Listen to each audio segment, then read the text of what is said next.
Masih bersama saya Adini dan kembali kami sampaikan berita Padang hari ini.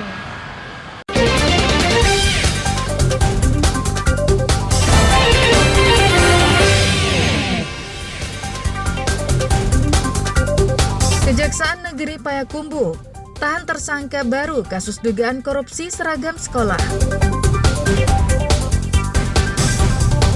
Dua pemuda di Sungai Limau sering mencuri, hasilnya untuk beli sabu-sabu. Sering dihina karena miskin, seorang pemuda coba gorok leher korbannya.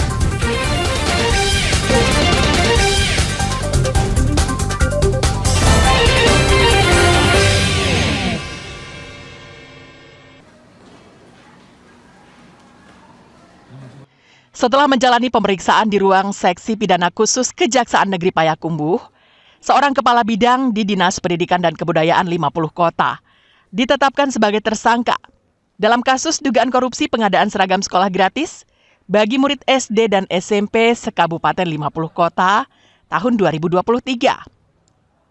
Tersangka bernama Aswanaldi itu menjadi tersangka keempat dalam kasus pengadaan seragam sekolah gratis tahun 2023 lalu. Di bawah pengawalan petugas kejaksaan dan dengan tangan terborgol, ia digiring ke mobil tahanan. Tersangka merupakan pejabat pelaksana teknis kegiatan dalam pengadaan dan dalam kasus ini diduga merugikan keuangan negara hingga miliaran rupiah. Tersangka Aswanaldi yang tidak menggunakan seragam dinas itu hanya bisa menunduk saat digiring petugas menuju mobil tahanan. Tersangka akan ditahan di sel lapas kelas 2B Payakumbuh selama 20 hari. Yang mana tersangka ini merupakan pengembangan dari kasus pengadaan seragam sekolah di Kabupaten 50 Kota yang mana sebelumnya Kejaksaan Negeri Payakumbuh menetapkan terhadap 3 orang tersangka. Potensi kerugiannya sama. Sebelumnya, dalam perkara dugaan kasus korupsi pengadaan seragam sekolah gratis ini, belasan saksi telah diperiksa penyidik Kejaksaan Negeri Payakumbuh. Kejaksaan Negeri Payakumbuh juga telah menetapkan 3 rekanan menjadi tersangka dalam kasus itu. Ikhlasul Ihsan melaporkan dari Payakumbuh.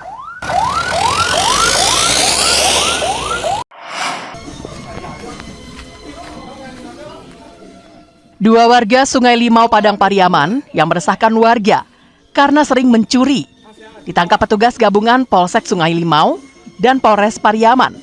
Polisi kemudian menggeledah keduanya untuk mendapatkan barang bukti sesuai laporan warga yang sering kehilangan. Dari hasil pemeriksaan di lokasi, polisi menemukan barang bukti gulungan kabel tembaga yang dicuri oleh Roni dan Yuda. Roni, residivis kasus narkoba yang baru saja menghirup udara bebas, dan rekannya Yuda dibawa ke Mapolsek guna melakukan penyelidikan. Dari hasil pemeriksaan terungkap, keduanya mengakui kalau mencuri untuk membeli sabu-sabu. Nah, indikasi mereka ini memang suka memakai sabu. Jadi hasil curiannya dijual, uangnya itu dipakai untuk menyabu. Hanya itu aja. Jadi untuk sementara ini, memang selama ini masyarakat Sungai Limau udah sangat resah dengan hilang kabel, pompa air, segala macam. Nah, cuman sampai sekarang yang diakui baru pencurian kabel di satu rumah, kalau nggak salah ada 14 titik itu. Kabelnya kebetulan dari tembaga. Kedua tersangka ini terancam hukuman maksimal 7 tahun penjara karena dijerat dengan pasal 363 KUHP tentang pencurian. Kasus ini juga menjadi bukti jika pembinaan di lembaga pemasyarakatan tak berjalan optimal. Eki Rafki melaporkan dari Padang Pariaman.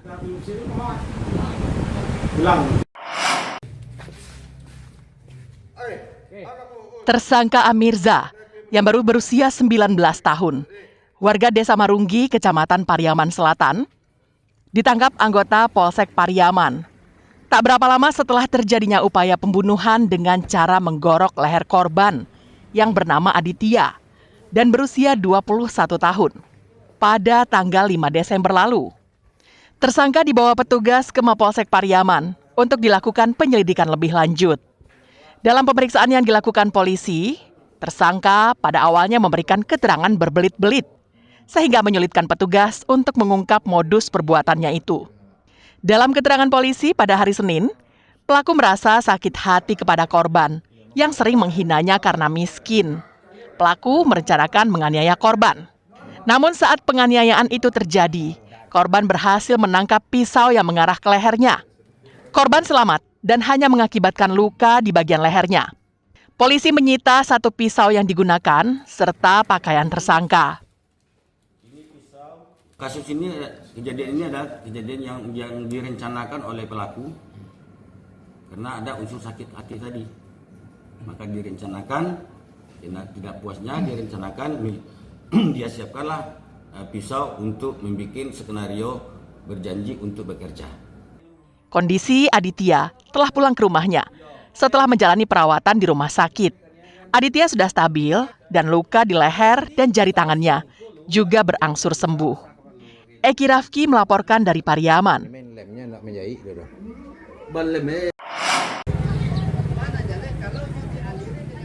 Camat 2x11 Kayu Tanam kembali memediasi pertemuan antara masyarakat Nagari Kapalo Hilalang, Kecamatan 2x11 Kayu Tanam Padang Pariaman dengan PT Hutama Karya Infrastruktur di kantor Nagari pada Selasa pagi. Pada kesempatan itu, warga membeberkan sejumlah masalah yang mereka hadapi sebagai dampak proyek pembangunan jalan tol yang melintasi kampung mereka, seperti kerusakan sawah, kerusakan kolam ikan, dan pencemaran udara. Namun, jawaban PT HKI selaku kontraktor jalan tol tidak memuaskan warga. Humas PT HKI seolah-olah menafikan bahwa kondisi itu tak sepenuhnya menjadi tanggung jawab pihaknya. Warga menduga PT HKI enggan membayarkan ganti rugi, sebagaimana yang menjadi tuntutan masyarakat.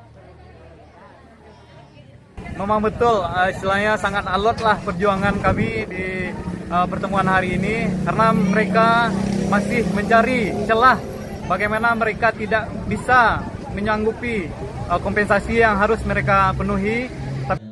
PT HKI menanggapi bahwa semua itu ada proses dan ada prosedurnya. Jika warga tidak puas, pihaknya mempersilahkan mengajukan gugatan hukum ke pengadilan. Proses itu ada prosedurnya, ada tahapannya. Makanya saya sampaikan juga tadi, kalau memang terhadap itu tidak puas, monggo lakukan gugatan, itu mungkin lebih cepat. Kenapa saya bilang lebih cepat? Karena dari gugatan itu ada pembuktiannya, segala sesuatunya itu akan tertuang semuanya. Masyarakat mengancam, jika PT HKI mengabaikan tuntutan, mereka akan memblokir seluruh proyek jalan tol yang melintasi kampung halaman mereka itu. Eki Rafki melaporkan dari Padang Pariaman.